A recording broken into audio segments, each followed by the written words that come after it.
और हम अपने बारे में कब सोचेंगे? वो दिन भी बहुत जल्द आएगा, लेकिन तब तक सब्र रखो और नाटक करते रहो। ठीक है, लेकिन वहां जाने के बाद सारी बातें बताते रहना और नॉर्मल कॉल मत करना, हमेशा की तरह चैटिंग ऐप से कॉल करना।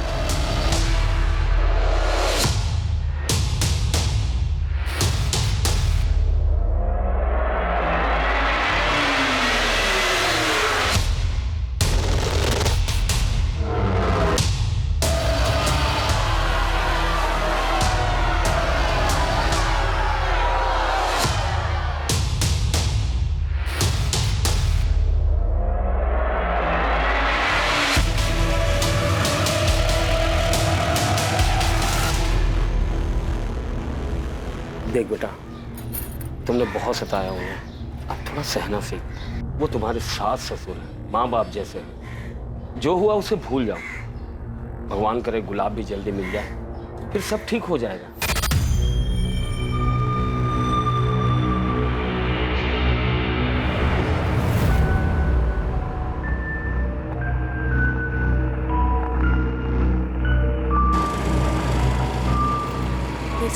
देख, पुलिस सबसे पूछताछ कर रही है, तुझसे भी करेगी। तू बस शांत रहना और जैसा विक्रांत कहेगा ना बिल्कुल वैसा ही कहना। मधु, तू मुझे मत सिखा मुझे क्या बोलना है, बच्चा नहीं हूँ। अरे तू गुस्सा क्यों हो रहा है उसके ऊपर? वो समझा रही है ना तुझे।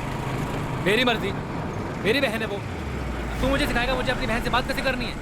बिरजू, तू विक्रांत से ऐसे क्यों बात कर रहा है? अरे यार मुझे जाना ही नहीं है, रोक रिक्शा। अरे रिक्शा रोक। अरे रोक रुक बिरजू। मैं तुम लोगों के साथ नहीं आ रहा हूँ, जो तुम्हारे दिल में आता तुम करो। अरे बिरजू क्या कर रहा है तू? बिरजू बिरजू सुन, इसका गुस्सा ना एक दिन भरवाएगा सबको। 13 सितंबर को गुलाब हर दिन की तरह काम पर जाता है। शाम 6 बजे वो फैक्ट्री से बाहर निकलता है और उसके आधे घंटे बाद 6:30 बजे उसका फोन बंद हो जाता है और तब से लेकर आज तक वो मिसिंग है। सर, गुलाब खुद से कहीं नहीं गया, वरना उसकी बाइक जंगल में गड़ी हुई नहीं मिलती।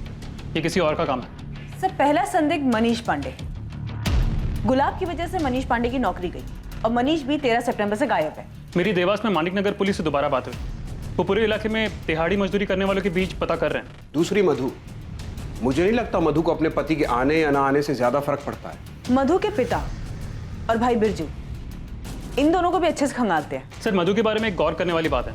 गुलाब और नगमा के अफेयर का चारा सबसे पहले उसने ही हमारी तरफ फेंका था। इन दोनों परिवारों के बीच कुछ है जो हमें नहीं पता, जो शायद हमें कोई लीड दे सके। इसके अलावा धीरे से दोबारा बात करो। गुलाब से अच्छी दोस्ती लगती है उसकी, शायद गुलाब ने उसे कुछ बताया हो। सर, गुलाब अपने बारे में ज़्यादा बात ही नहीं करता था, बस हम दोनों की परेशानियों के बारे में ही बातें होती थी। उसने कभी अपने बारे में कुछ बताया ही नहीं। ठीक है, और कुछ ज़्यादा है तो हमें फ़ोन करना। ठीक है। गुलाब भैया जैसे भले इंसान से किसी की क्या दुश्मनी हो सकती है? ए राघव, असलम से जरा पूछना बाकी के पैसे कब देगा? 50 देने थे, 10,000 दिए अभी। क्या खुसर फुसर चल रही है? काम पे ध्यान नहीं तुम लोगों का? साले सारे सुपरवाइजर ऐसे ही भौंकते हैं क्या? इसका भी कुछ बंदोबस्त करना पड़ेगा। गजेंद्र मौर्य नाम का एक आदमी है जो अपनी बेटी के साथ यहीं थाड़ेर गांव में रहता है। गजेंद्र मौर्य? जी सर, अभी कुछ दिनों पहले ये गजेंद्र अपने घर के पीछे बड़ा सा खड्डा खोद रहा था। पड़ोसी ने आवाज़ सुनी। इससे गुलाब का क्या लेना देना? लेना देना है सर। गजेंद्र और गुलाब का बाप मंगल दोनों पुराने दोस्त थे। अभी कुछ महीनों पहले इनकी दोस्ती दुश्मनी में बदल गई। क्या बकवास कर रहा है तू मंगल? अरे तेरा बेटा अगर सुपरवाइजर बन गया तो सोने में तुलवा देगा इसको क्या? देख, लेन देन की सारी बात हो चुकी है, मंगनी हो चुकी है, पीछे मत हट। वही तो मैं तुझे कह रहा हूँ गजेंद्र, पीछे मत हट। मेरे बेटे का अब समाज में एक रुतबा है, अब ये सब कमाने के लिए दाम तो देना पड़ता है ना। और मैं क्या, तू और तेरी झूठी शान। अरे तू मना कर देगा तो मेरी बेटी की शादी नहीं होगी क्या? तो जा कर लेना, रोको ना तुझे। लेकिन एक बात याद रखना, मेरे बेटे के लिए रिश्तों की लाइन लगी हुई है। 100 गांव में भी ढूंढेगा ना, गुलाब जैसा लड़का नहीं मिलेगा तुझे। बहुत गुरूर है ना तेरे को इसके ऊपर। तेरा गुरूर तोड़ूंगा मैं, और तोड़ के ही दम लूंगा। इनकी दोस्ती के बारे में पूरे गांव को पता था और अभी दुश्मनी के चर्चे भी हर जगह हैं। एक दूसरे की शक्ल तक देखना पसंद नहीं कर रहे लोग। ये क्या तरीका है? ये मेरी जमीन है, यहाँ गड्ढा खोदूं या दीवार बनाऊं, मेरी मर्जी। आपको क्या? और नियम कानून जानता हूं मैं भी। कायदे से आप मेरे घर में घुस के मेरी चीजों को खराब नहीं कर सकते हैं। कायदे से तो हम बहुत कुछ कर सकते हैं, लेकिन अभी सीधे तरीके से काम करने आए हैं, करने दीजिए।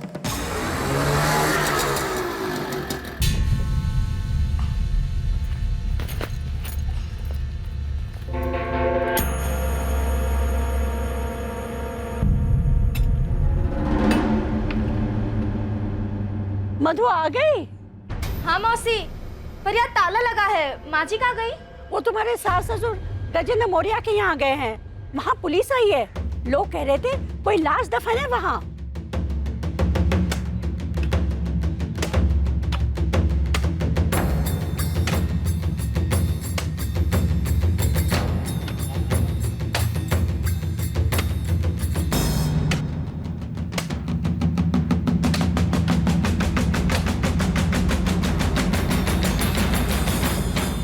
मंगल, डर लग रहा है ना?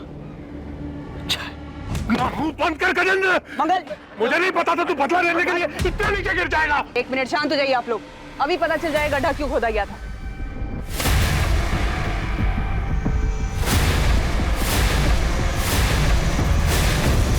ये तो बछड़ा है।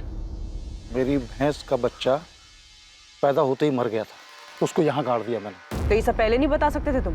ये बखेड़ा खड़ा करने की क्या जरूरत थी? मुझे इस आदमी के चेहरे पर डर देखना था, कुछ तो सुकून मिला। इसने जो मेरी पार्वती के साथ किया है ना, कभी माफ नहीं करूंगा उसको।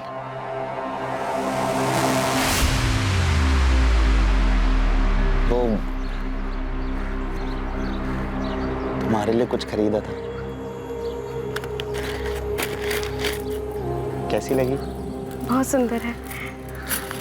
पार्वती, किस कर लूं तुम्हें? डरो नहीं, वो अंग्रेजी वाला किस नहीं, सिर्फ गाल पर। अच्छा, हाथ पर?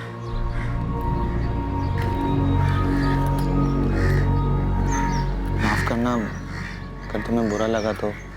मैंने सोचा हमारी शादी होने वाली है तो शायद तुम्हें बुरा नहीं लगेगा। आजकल हिंदी फिल्मों में भी अंग्रेजी वाला किस करते हैं ना?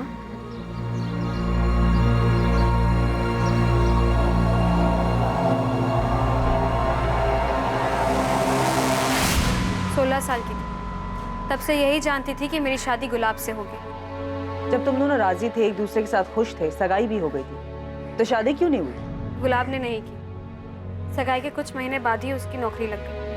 फैक्ट्री में सुपरवाइजर बन गया। बस उसके बाद सब बदल गया। अरे भाई, अब दामाद जी सुपरवाइजर बन गए हैं और मैं सोच रहा हूँ अगले महीने की 18 तारीख को शुभ मुहूर्त है, उस दिन दोनों की शादी करवा देते हैं। शादी तो हो ही जाएगी गजेंद्र। जरा लेन देन की बात तो कर ले। अरे यार, लेन देन की बात तय हो चुकी है, मुझे मालूम है। शादी का पूरा खर्चा और 5 लाख दे दूंगा, और शादी से पहले दूंगा। गजेंद्र, गुलाब अब सुपरवाइजर बन गया है। सुपरवाइजर का मतलब समझता है? सारे काम का जिम्मा अब उसका होगा। मालिक तो नहीं, लेकिन मालिक से कम रुतबा भी नहीं है उसका। अब 5 लाख में काम नहीं चलेगा। सुपरवाइजर का 10 लाख तो बनता है ना। यार क्या बोल रहा है तू मेरे बारे में तो सोच, मैं कहां से लाऊंगा इतना पैसा? भाई साहब, आपसे हो सकता है तो ठीक है, वरना गांव भर से ढेरों रिश्ते आ रहे हैं हमारे गुलाब के लिए। गजेंद्र, गुलाब से बढ़िया लड़का तुझे पार्वती के लिए मिलेगा नहीं। अब अगर रिश्ता टूट गया तो पार्वती का सोच। अच्छा, तो पार्वती से शादी होने वाली थी गुलाब की पहले। दहेज नहीं दे पाई इसलिए बच गई बेचारी।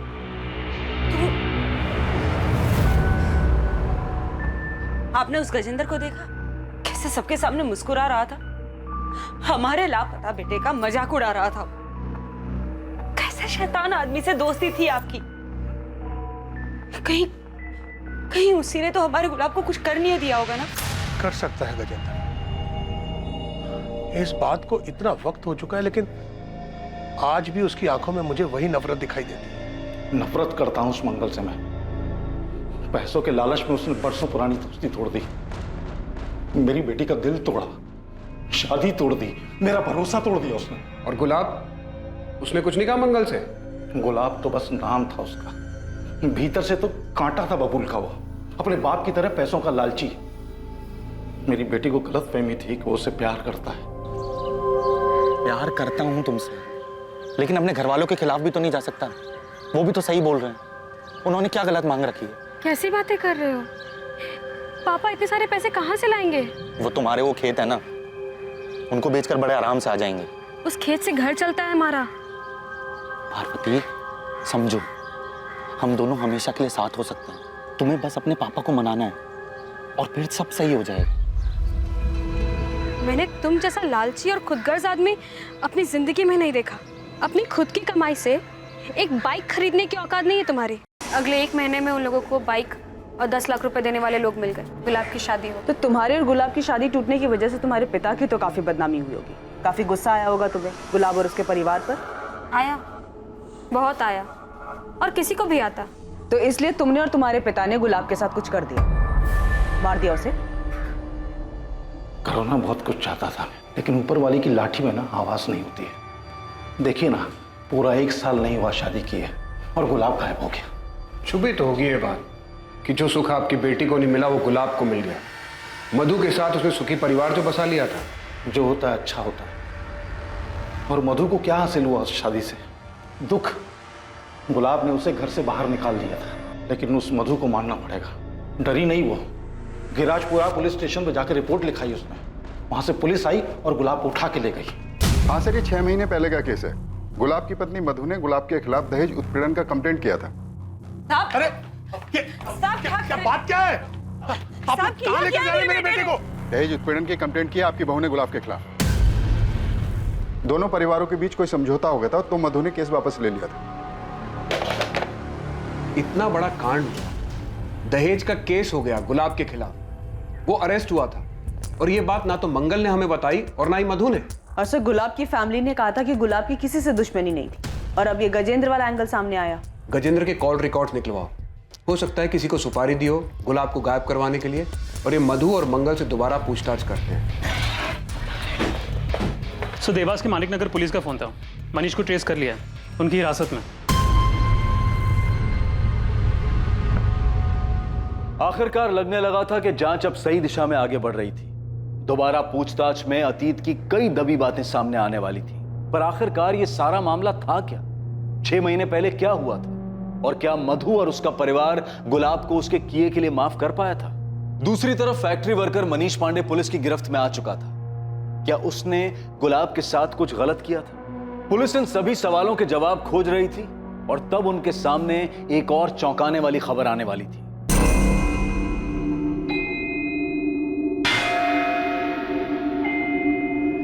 गुलाब को कैसे मारा? नहीं साहब, मैंने गुलाब को नहीं मारा है, कसम से। अब मैं क्यों मारूंगा? बस काम से निकाला गया था इसके लिए। साहब, गुलाब ने मुझे काम से निकाल के अच्छा ही किया। यही देवास में मेरा दोस्त राघव मुझे काम दिलवा दिया, और यहाँ पिछले हफ्ते 3 पत्ती में 50,000 भी जीता। राघव और जिनके साथ जुआ खेलता है, सबका पता और नंबर दे। साहब, गजेंद्र ने आपको पता नहीं क्या पट्टी पढ़ाई है। अब शादी में थोड़ा बहुत लेन देन तो चलता ही है, सबकी रजामंदी से होता है। मंगल, तुम अब भी छुपा रहे हो। मधु ने कंप्लेंट शादी के बाद की थी। इतनी बड़ी बात हम लोगों से क्यों छिपाई? सब छोटी सी बात बेकार में इतनी बड़ी हो गई। गुलाब नौकरी से उब गया था तो वो कुछ बिजनेस करना चाहता था। उसके लिए उसने थोड़ी सी मदद मांगी थी। पैसे मदद नहीं मांगी थी, मांग रखी थी। बड़ी मुश्किल से मेरे पापा ने दहेज के लिए 10 लाख रुपए जमा किए और बिरजू की बाइक भी दी। लेकिन शादी के 3 महीनों बाद गुलाब फिर पैसे मांगने लगा। शुरू में मैंने ध्यान नहीं दिया, मगर वो लगातार मुझ पर पैसों के लिए दबाव बनाता रहा। मुझे और मेरे परिवार को गालियां देता था। उस दिन तो उसने हद ही पार कर दी। माँ जी, आप ये नहीं समझाइए ना, मेरे पापा और कहाँ से पैसा लाएंगे? थोड़ी जमीन बेच दे या कर्जा ले ले, आखिर भला तो उनके ही बेटी दामाद का होने वाला है। माँ जी, पाई पाई जोड़कर उन्होंने मेरी शादी की है। पहले से बहुत कर्जा है उनके सिर पे। अरे वो कर्जा तो तेरा भाई बिरजू उतार देगा जब उसकी शादी होगी। तो मोटा दहेज लेगा ना, हमारी तरह 10 लाख में थोड़ी मानेगा।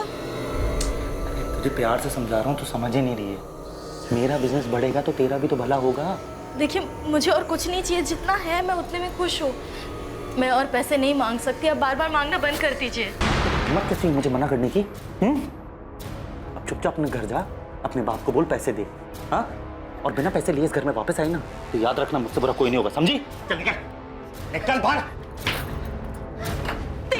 सुनिए, दरवाजा खोलिए। सब बात बढ़ते बढ़ते इतनी बढ़ गई कि हमें पता ही नहीं चला। लेकिन साहब, गुलाब ने वो सब गुस्से में बोला। गुस्से में एक बार बोला जाता है, बार बार नहीं। आप लोगों ने सोचा डरा धमकाकर पैसे निकलवा लेंगे, लेकिन पैसे तो नहीं, पुलिस जरूर आ गई। पापा, मुझे कैसे भी करके यहाँ से निकालिए। ये गुंडे बहुत खतरनाक है, मर्डर करके आए और रोज रात को मारते हैं मुझे। तो हिम्मत मत हारना, हम बहुत जल्द तुझे यहाँ से बाहर ले जाएंगे। जो क्राइम चुपचाप सहता है और उसके खिलाफ कुछ नहीं करता है, वो भी उस क्राइम में बराबर का भागीदार होता है मधु। लेकिन तुमने कंप्लेंट सिर्फ अपने पति के खिलाफ की और वो भी बाद में वापस ले ली। मेरे सास ससुर घर आए थे माफी मांगने।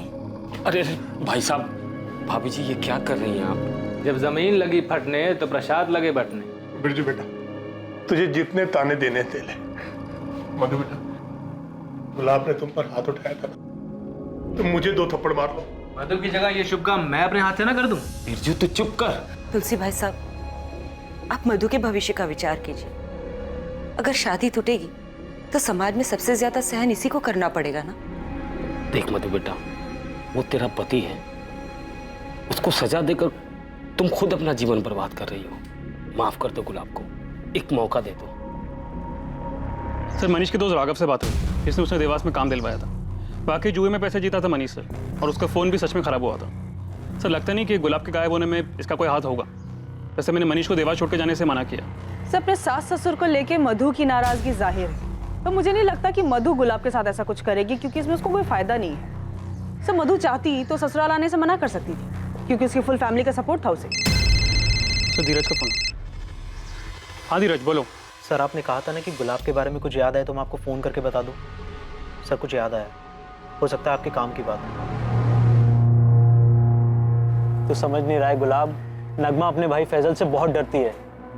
और यार सही भी तो है, अगर फैजल को हमारे बारे में पता चल गया ना तो अगले दिन हमारी लाशें मिलेंगी। ये सब साले ना, ये सारे ऐसे ही होते हैं। मेरा साला बिरजू भी ना ऐसा ही है, उसका बस चले ना तो मेरी जान ले ले वो। सर बिरजू को लेके गुलाब का डर वाकई जायज था। मधु के साथ साथ इस बिरजू और उनके पिता तुलसीदास की भी कॉल और लोकेशन डिटेल्स निकलवाओ। कहीं ये पूरा परिवार शामिल तो नहीं है इस सब में? पुलिस को अभी भी आप पे शक है? शक करने से क्या होता है बेटा, सबूत चाहिए होता है, सबूत। तो मेरी चिंता मत कर, बस तमाशा देखती जा। देख बिरजू, मैं तेरे साथ थाने में अंदर नहीं आ सकता, इसलिए जो बोला है, जितना बोला है उतना ही घुमा घुमा के बताते रहना। गुस्से पर काबू रखना, तो उसका अंजाम सबको भुगतना पड़ेगा। अरे हाँ ना, मुझे पता है वहाँ क्या बोले। इतना भी बेवकूफ़ नहीं हूँ मैं, इतना तुम समझते हो मुझे।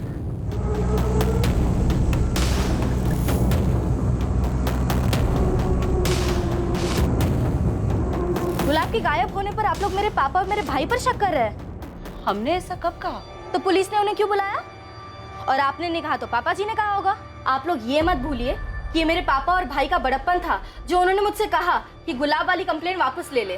और इस बार भी उन्होंने ही मुझे घर पे वापस भेजा, ताकि मैं इस बुरे वक्त में आपके साथ रहूं, आपका ध्यान रखूं। और आप लोग उन्हीं पर शक कर रहे हैं। हम क्या जाने कहाँ है गुलाब, हम तो खुद चाहते हैं कि वो जल्द से जल्द मिल जाए। अभी कुछ महीने पहले तो आपकी बेटी ने गुलाब को जेल भिजवाया था, अब बड़ी फिक्र हो रही गुलाब की आपको।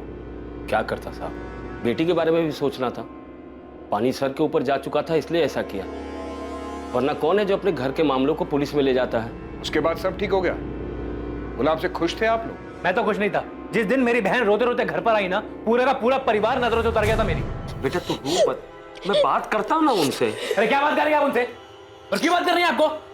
क्या वो लोग नहीं जानते दहेज मांगना बुरी बात है, लड़की पे हाथ उठाना बुरी बात है? उनकी हिम्मत कैसे हुई मेरी बहन पे हाथ उठाने की? अरे वो तेरी बहन के ससुराल वाले हैं तो वो। पापा आप उन दहेज खोरों से बात नहीं करोगे, बस मुझे पता है लोगों से कैसे निपटना है। अरे तुझे लड़ाई झगड़े के अलावा और कुछ सूझता है? अरे आपको माफी मांगने के अलावा कुछ सूझता है? एक मिनट बिरजू चाचा जी, देखिए तुम दोनों को सही रास्ता नहीं मिल रहा है, लेकिन मेरे पास सही तरीका है उन दोनों को सबक सिखाने का, और वो भी कायदे कानून में रहकर। बस मधु को हिम्मत दिखानी होगी। विक्रांत कौन है? दोस्त है मेरा, रिक्शा चलाता है। विक्रांत ने ही केस फाइल करने को कहा था, लेकिन मैं नहीं चाहता था कि पुलिस बीच में आए। मैंने मंगल जी से बात भी की, और वो गुलाब, वो तो मेरा फोन भी नहीं उठा रहा था। आप मधु को घर आए 1 महीना हो गया था। इस 1 महीने में ना तो गुलाब ने, ना ही उनके परिवार में से किसी ने भी फोन किया। और 1 महीने बाद विक्रांत के कहे अनुसार हमने दहेज का केस फाइल कर दिया। 13 तारीख की शाम और रात को तुम कहाँ थे? घाड़े पर था, ये घर पर। रात में भी? हाँ।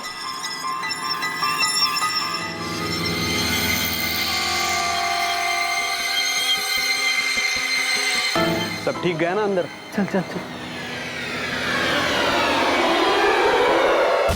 सर गजेंद्र के फोन रिकॉर्ड और लोकेशन दोनों चेक किया, सब क्लीन है। पर नजर रखो उस पर। और बिरजू के कॉल रिकॉर्ड्स का क्या हुआ? गुलाब का डर शायद सही था। लेकिन सब बिरजू अपनी बहन को विधवा क्यों करना चाहेगा? अगर मधु ये खुद चाहती हो तो? अभी भी कुछ है जो मिसिंग है, कोई लिंक है जो हाथ नहीं आ रहा। मधु बिटिया, ये दवाई दूध के साथ अपनी सास को दे देना, हाँ? बुखार उतर जाएगा। और रुक, मैं ब्लड प्रेशर की दवा लेके आता हूँ। हाँ जी। चाचा जी, सुना है कल तुझे देखने लड़का आने वाला है। भगवान करे तुझे अच्छा पति मिले। मैं भी यही प्रार्थना करती हूँ कि तेरा पति तुझे जल्दी मिल जाए। तो बिरजू और मधु के कॉल रिकॉर्ड स्कैन किए, लेकिन उनके कॉल रिकॉर्ड में कुछ भी सस्पिशियस नहीं मिला। बिरजू की अपने जीजा से 13 सितंबर या उसके आसपास कोई बात नहीं हुई? नहीं सर। मैडम, मधु के फोन रिकॉर्ड में आपको कुछ नहीं मिलने वाला, क्योंकि नॉर्मल फोन पे बात ही नहीं करती थी। मधु अपने आशिक से इंटरनेट पे बात करती थी। आशिक? तो जो बिरजू है ना, गुंडा एक नंबर का, 2-3 बार तो मार पीट के केस में अंदर गया। और उसकी जो बहन है मधु, वो भी कम नहीं है। उसका टांका भिड़ा हुआ है उस ऑटो रिक्शा वाले विक्रांत के साथ। हाँ, कई बार तो मैंने देखा है उन दोनों को फोन पे। अरे वो एक दूसरे की शक्ल देख के बात जो करते हैं।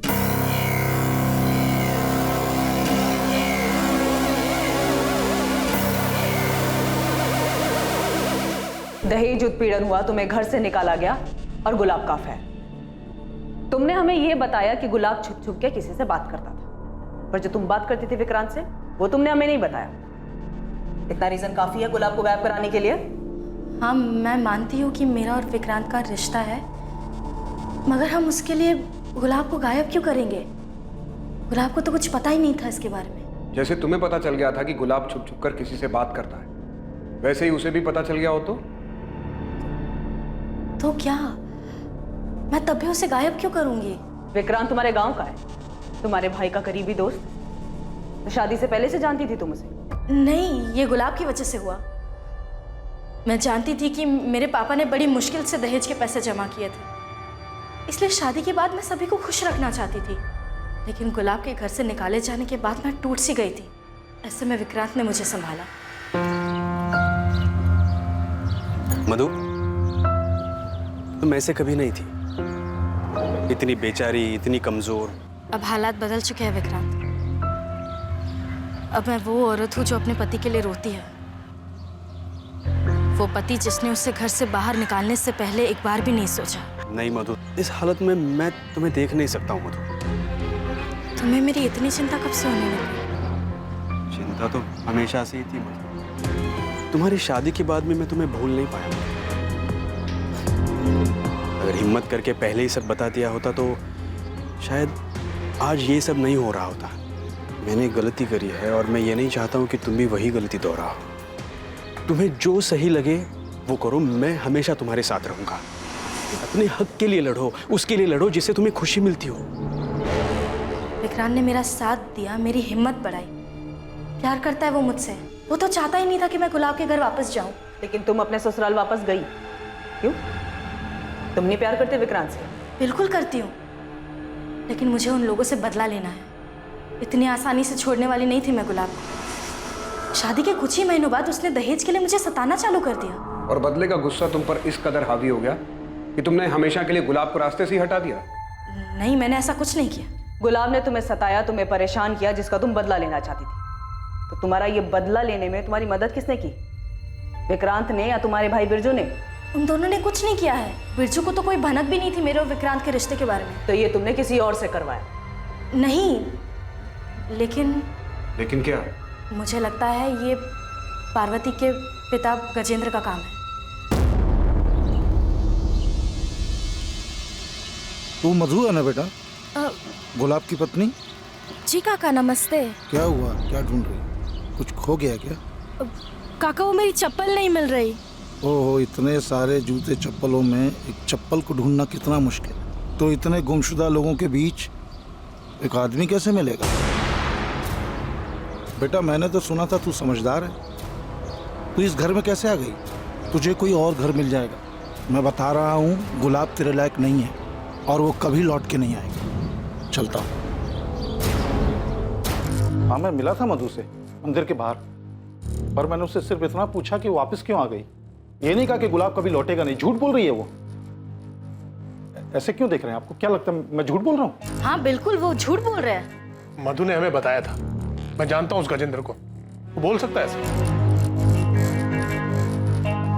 इन दोनों में से एक तो झूठ बोल रहा है, लेकिन कौन झूठ बोल रहा है? ऐसा कोई ठोस सबूत भी नहीं है कि दोनों की पूछताछ करके सच उगलवा सकते। बिरजू की लोकेशन डिटेल्स कब तक आ रही है? सर जल्द से जल्द भेजने को कहा। और विक्रांत का क्या हुआ? उसको आज बुलाए सर। सर मैं मधु से प्यार करता हूँ और चाहता हूँ कि वो गुलाब से तलाक ले ले। अब माफी मांग ली ना उन्होंने, गुलाब भी अंदर है, बहुत हो गया यार, अब तलाक दे दो उसे, हम शादी कर लेंगे। तुम समझ नहीं रहे हो विक्रांत, गुलाब और उसके परिवार ने जो मेरे पापा और मुझे बेइज्जत किया है ना, उसका बदला लिए बिना मैं उसे छोड़ने वाली नहीं हूँ। और मेरा क्या, हमारा क्या? मैं ये चाहता हूँ कि हम दोनों की शादी जल्द से जल्द हो। तुम्हें पाने के लिए मुझे और क्या करना होगा मधु? मधु को पाने का कोई और रास्ता नहीं था तेरे पास, इसलिए मजबूरी में मारा गुलाब को। नहीं सर, मैंने गुलाब को नहीं मारा। मैं जानता हूँ ये तेरा ही काम है, तुझे मधु चाहिए थी ना, और मधु को वहां बदला लेना था, इसलिए तूने पूरा मामला ही साफ कर दिया। साहब आपकी गलतफहमी हुई है। मैं तुझे यहाँ से बाहर नहीं जाने दूंगा जब तक तू सच नहीं बता देता। सर, बिरजू के बारे में कुछ पता चला है? सही है, बिरजू का लोकेशन रिकॉर्ड।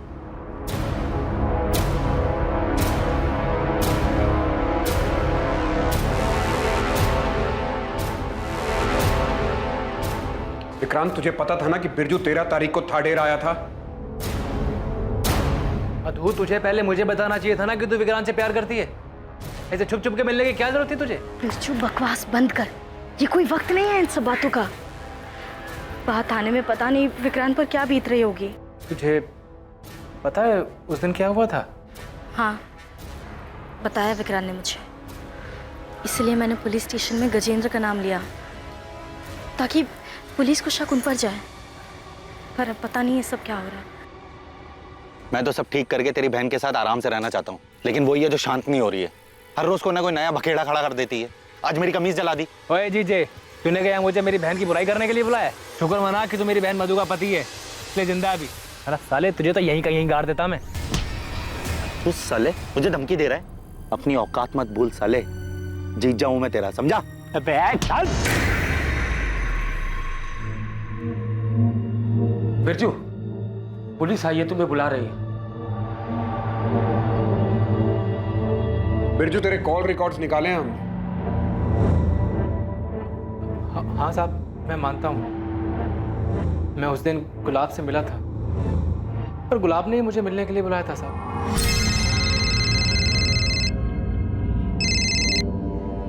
कौन? बिरजू, जीजा बोल रहा हूँ। उसने जंगल के पास मुझे मिलने के लिए बुलाया था।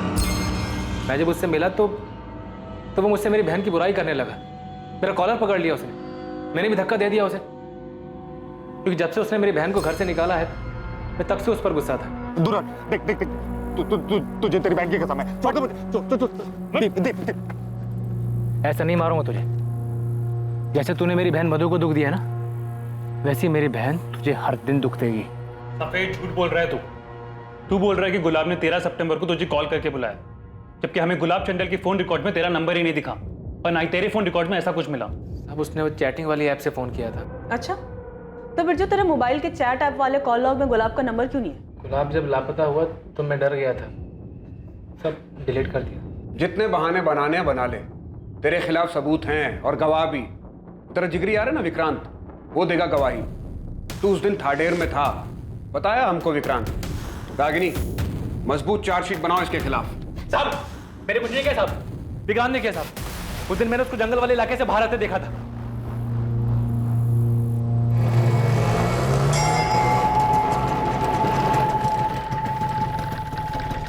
तू ये क्या कर रहा है? अरे वो थाडेर की सवारी मिली तो आ गए यहाँ पे।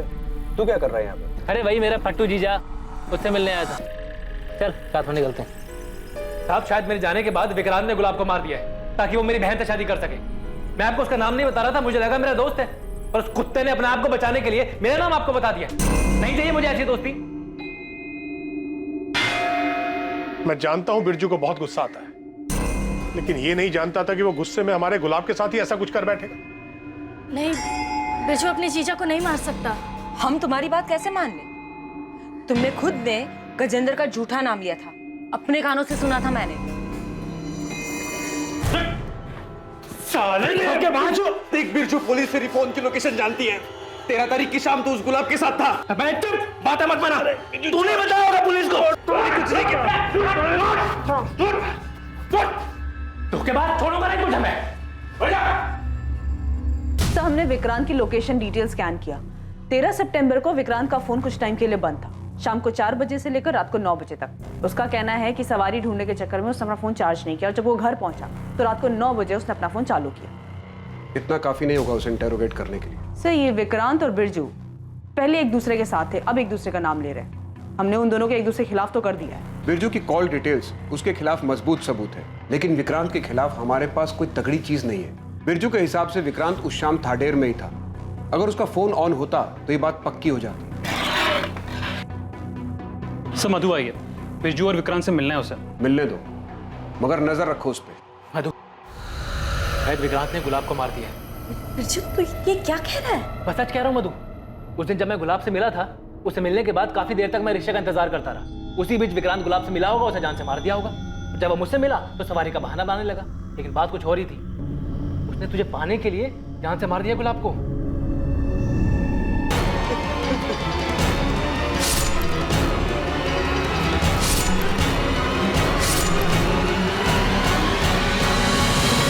ये सब बकवास है मधु। मैं सिर्फ सवारी ले गया था उस तरफ। कम से कम मुझसे तो सच कहो विक्रांत। मधु, मैंने ऐसा कुछ नहीं किया है, यकीन करो मेरा। अगर करना ही होता तो पहले ही कर दिया होता ना मैंने। तुम बिरजू से पूछो उसने क्या किया है। बिरजू गुलाब से मिलने गया था और उन दोनों के बीच क्या हुआ ये कोई नहीं जानता। और बिरजू का गुस्सा तुम जानती हो ना।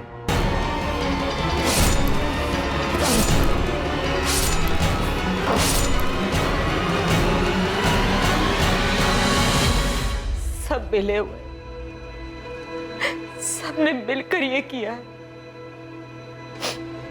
यहाँ हम दहेज मांगने के लिए शर्मिंदा होते रहे और वहां उन सब ने मिलकर गुलाब को मारने की साजिश रच ली। मैं छोड़ूंगा नहीं सबको, किसी को नहीं छोड़ूंगा। साहब, बिरजू ऐसा नहीं कर सकता। मैं जानता हूं अपने बेटे को। बिरजू ने नहीं किया तो विक्रांत ने ऐसा किया। साहब, मैं उसके और मधु के बारे में कुछ नहीं जानता था, लेकिन मैंने उसको बचपन से देखा। काफी समझदार है, ऐसा कुछ नहीं करेगा वो। मैं जानता हूं मेरे बेटे को किसने मारा। आप शिकायत लिखिए साहब, मैं बताता हूं आपको उन लोगों के नाम। फांसी पर चढ़ा दीजिए उन लोगों को जिन्होंने मिलकर मेरे बेटे को मारा। किसने मारा है? मधु, उसका भाई बिरजू, उसका बाप तुलसीदास और वो विक्रांत जिसका चक्कर है मधु के साथ। इन सब ने मिलकर मेरे बेकसूर बेटे को मारा। ये क्या बात कर रहे हैं मंगल जी? हम मारेंगे अपने दामाद को? हाँ, हमने ऐसा कुछ नहीं किया। हम दहेज मांगने की बात पे थोड़ा गुस्सा थे, पर कुछ नहीं किया हमने। तुम लोग गुस्सा थे? इतना गुस्सा कि मेरे बेटे की जान ले ली? छोड़ूंगा नहीं मैं किसी को। आखिरी सांस तक लड़ूंगा मैं इंसाफ के लिए। साहब, छोड़िए मत इनको। इन सब लोगों ने मिलकर मेरे बेटे की जान ली है। मंगल की लिखित शिकायत देने के बाद तुलसीदास, बिरजू और विक्रांत से लॉकअप में कुछ दिनों के लिए पूछताछ की गई, लेकिन दोनों ने ना ही अपना जुर्म कबूल किया और ना ये बताया कि गुलाब की डेड बॉडी कहां है। मधु से भी कड़ी पूछताछ की गई, लेकिन उसने भी अपना जुर्म कबूल नहीं किया। इस केस को सर्कमस्टेंशियल एविडेंस के आधार पर मर्डर केस की तरह क्लोज कर दिया गया। एसपी सर से बात हुई, उन्होंने बताया कि मंगल इस केस को लेकर काफी ऊपर तक गया है। बहुत हंगामा मचाया उसने ताकि कोई एक्यूज न छूटे। लेकिन सर, उन लोगों के खिलाफ सिर्फ सर्कमस्टेंशियल एविडेंस है और किसी ने कन्फेस भी नहीं किया। इसीलिए हमें एक मजबूत चार्जशीट बनानी होगी। लेकिन सर, हमें अभी तक गुलाब की डेड बॉडी नहीं मिली है, तो फिर क्लोजर रिपोर्ट कैसे फाइल होगी? रागिनी, ये जरूरी नहीं है कि हर बार परफेक्ट क्लोजर मिले। सर्कमस्टांसेस एविडेंस से भी मजबूत केस बनाया जा सकता है, जो सजा दिलवाने के लिए काफी होगा।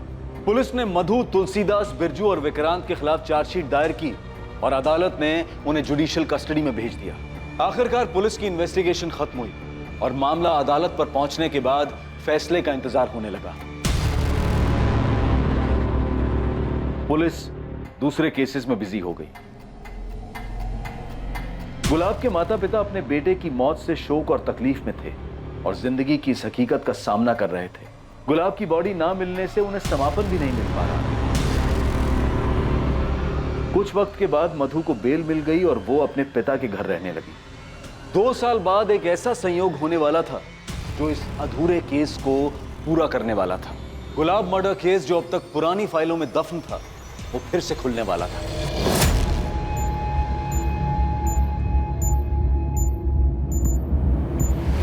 एक सॉलिड टिप मिली। वो गैंगस्टर जग्गू दिल्ली में छुपा हुआ है और उसका मोबाइल फोन एक्टिव मिला है करोल बाग मार्केट के पास। और उसका साथी रमन? अभी उसकी कोई खबर नहीं है सर। लोकल पुलिस से बात करो, कहो हम लोग आ रहे हैं, तब तक जग्गू का पीछा करें। अरेस्ट नहीं करना उसे, वही हमें रमन तक पहुंचा सकता है। दोनों को साथ पकड़ना है। ओके ओके ठीक है सर। जग्गू कल से यहाँ वहाँ घूम रहा है, अभी तक उसने कोई हरकत भी नहीं की है, ना ही वो रमन से मिला है। सर हमें नहीं लगता कि वो हमें रमन तक ले जाएगा। सर कहीं ऐसा ना हो कि जग्गू भी हमारे हाथ से निकल जाए। अभी फिलहाल कहाँ है जग्गू? गोविंदपुर इलाके में है सर। चलो उठाते हैं उसको। तो कहाँ है जग्गू? मार्केट के आगे वाले मोहल्ले में छुपा है। ये देखिए पान की दुकान पे।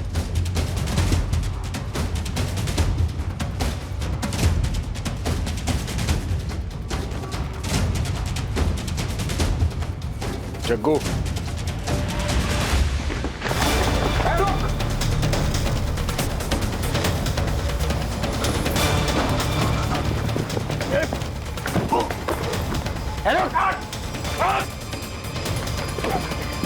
सॉरी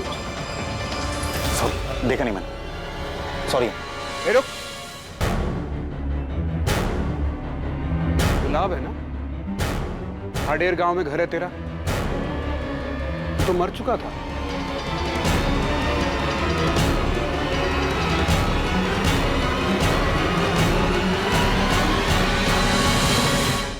तो पुलिस के साथ खेल खेला तूने, तो यहां आ गया, सबको लगा मर गया गुलाब चंदेल। कौन गुलाब साहब? मैं किसी गुलाब को नहीं जानता, मेरा नाम तो गुलशन है। देख, तू 2 साल से हमको बेवकूफ बना रहा है। अब अगर एक भी शब्द झूठ बोला तो तेरा वो हाल करूंगा, पूरी जिंदगी दिन का उजाला देखने के लिए तरस जाएगा। वो बड़े साहब से मिलना है, यहाँ से फोन आया था मुझे। आपका नाम? श्वेता। मैं गुलशन गुलाब चंदेल की पत्नी हूँ। अपना नाम बदलने का एक ही तरीका सूझा तुझे? अपनी पत्नी और उसके पूरे परिवार को अपने ही मर्डर केस में फंसाकर भाग जाने का? अब सब कुछ सच सच बता दे। उस दहेज के केस के बाद बहुत बेइज्जती हुई साहब मेरी। मधु और उसके परिवार ने मुझे कहीं का नहीं छोड़ा था साहब। केस वापस लेने के बाद मधु भी घर वापस आ गई, लेकिन एकदम बदल गई थी साहब। वो मुझे ताना मारने, मुझे जलील करने और मुझे तकलीफ देने का एक मौका नहीं छोड़ती थी। तूने जो दूसरों के साथ बर्ताव किया, ये सब उसी का नतीजा था। आगे बोल। उसके बाद मैं श्वेता से मिला। तुम गुलाब की पत्नी हो? हाँ सर। सर मेरे पति बेकसूर हैं, उन्होंने कुछ भी नहीं किया। हम लोग तो बस थाडेर से सब कुछ छोड़कर यहाँ आ गए थे। तुम कब और कैसे मिली गुलाब से? सर 2015 में मेरे पहले पति की मौत हो गई थी, बहुत अकेली हो गई थी। मेरे ससुराल वालों को लगता था कि मैं अशुभ हूँ उनके लिए, मेरी वजह से उनके बेटे की मौत हुई। जैसे तैसे ठोकरे खाकर कुछ वक्त गुजारा मैंने, लेकिन फिर हिम्मत जुटाई और एक फैक्ट्री में काम करने लगी। गुलाब वहाँ पर सुपरवाइजर थे। मेरे लिए उनका बर्ताव बाकी सबसे बहुत अलग था, बहुत अच्छा। वाह, हमारा हाथ तो बड़ा तेज चल रहा है। अच्छा सुनो, आज 1 घंटे का ओवर टाइम कर लोगी? शीला नहीं आई है ना, और ये सारा काम आज ही खत्म करना है। फिक्र मत करो, तुम्हें ओवर टाइम का अलग से पैसा मिलेगा। हाँ कर लूँगी। श्वेता का अकेलापन मेरी हालत से जुदा नहीं था। जहाँ वो बिल्कुल अकेली थी, वहाँ अपनों के बीच में रहकर भी मैं खुद को अकेला महसूस करता था। श्वेता अक्सर ओवर टाइम करती थी साहब, और इसी बीच हम दोनों के बीच में काफ़ी बातें होने लगी।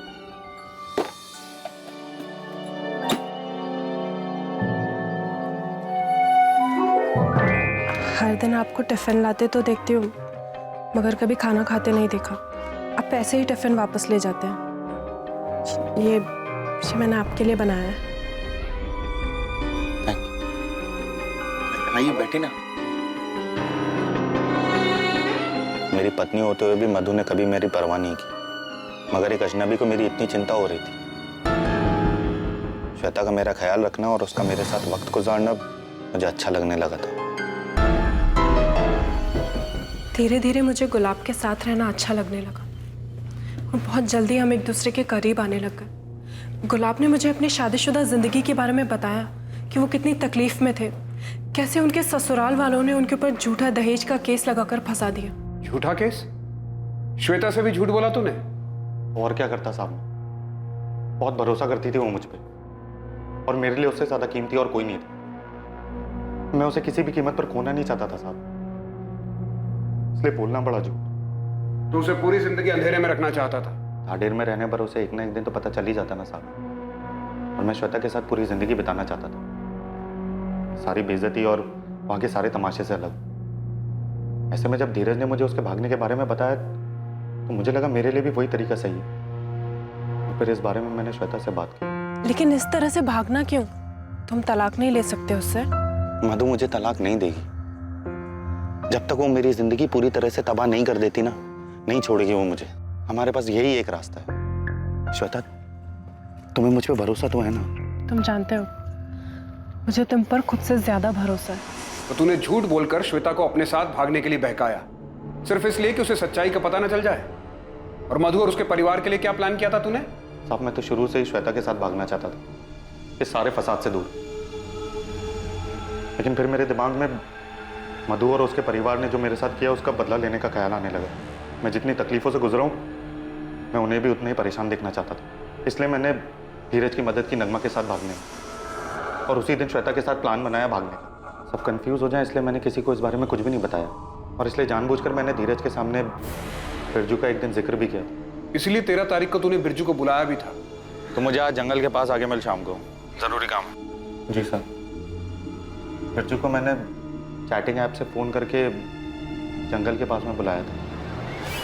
मुझे लगा कि अगर पुलिस उस तक पहुंच गई तो हम दोनों की फ़ोन लोकेशन एक ही मिलेगी। तो मैंने अपना फ़ोन बंद कर दिया और अपनी बाइक को भी गड्ढे में दफना दिया। तू चाहता था कि हम बाइक तक पहुंचे और समझे कि किसी ने तेरे साथ कुछ करके बाइक को दफना दिया। फिर बाकी का काम तेरे परिवार पर अतीत में लगा दहेज का केस, धीरज का स्टेटमेंट और बिरजू का फोन लोकेशन कर देगा। और विक्रांत के लिए क्या प्लान किया था तूने? सर विक्रांत के लिए क्या? तू नहीं जानता, मधु का अफेयर था विक्रांत के साथ। मधु का अफेयर था? सर मुझे जरा भी अंदाजा नहीं था गुलाब बदला लेने के लिए ये सब प्लान कर रहे हैं। मुझे तो लगा मुझसे प्यार करते हैं और सिर्फ प्यार की खातिर सब कुछ छोड़ रहे हैं। उसने सब छोड़ा तो, लेकिन पहले मधु और उसके बेकसूर परिवार को फंसाने का सब कुछ प्लान किया, उसके बाद गांव छोड़ा। उसने हमारे बारे में भी नहीं सोचा। बीते 2 सालों में मधु को तो बेल मिल गई थी, लेकिन बिरजू, तुलसीदास और विक्रांत के बेकसूर होने के बावजूद गुलाब के पकड़े जाने के बाद ही वो जेल से बाहर आ पाए। क्या जरूरत थी ये सब करने की? क्या हासिल हुआ? इस सबसे दूर हम हंसी खुशी रह सकते थे ना, लेकिन तुमने तो सबसे पहले अपना बदला लेना ठीक समझा। उन बेकसूर लोगों को फंसाया, लेकिन तुम कर्म का चक्र भूल गए। गुलाब चंदेल के जिंदा मिलने पर मधु, तुलसीदास, बिरजू और विक्रांत पर उसकी हत्या के लिए दायर किया गया केस खारिज करके उन चारों को बाइज्जत बरी कर दिया गया। दूसरी तरफ गुलाब चंदेल को धोखाधड़ी करने के लिए आईपीसी की धारा 420 के तहत गिरफ्तार किया गया। फिलहाल गुलाब जमानत पर बाहर है। जिंदगी में यह समझना बहुत जरूरी है कि हमें कभी भी अपनी भावनाओं के आगे घुटने नहीं टेकने चाहिए। कुछ करने का नतीजा पहले से ही समझ लेना बहुत जरूरी है। बदले की भावना में किसी को चोट पहुंचाने और दर्द देने का अंजाम दर्द देने वाले को भी भुगतना पड़ता है। Crime never pays. अब मैं अनूप सोनी आपसे विदा लेता हूं। कल रात कौन बनेगा करोड़पति के करमवीर एपिसोड के बाद आपसे फिर मुलाकात होगी एक और नए केस के साथ। 2 दिसंबर से देखिए क्राइम पेट्रोल सतर्क एक नए समय पर, सोमवार से शुक्रवार रात 10:30 बजे, सिर्फ सोनी टीवी पर। जय हिंद।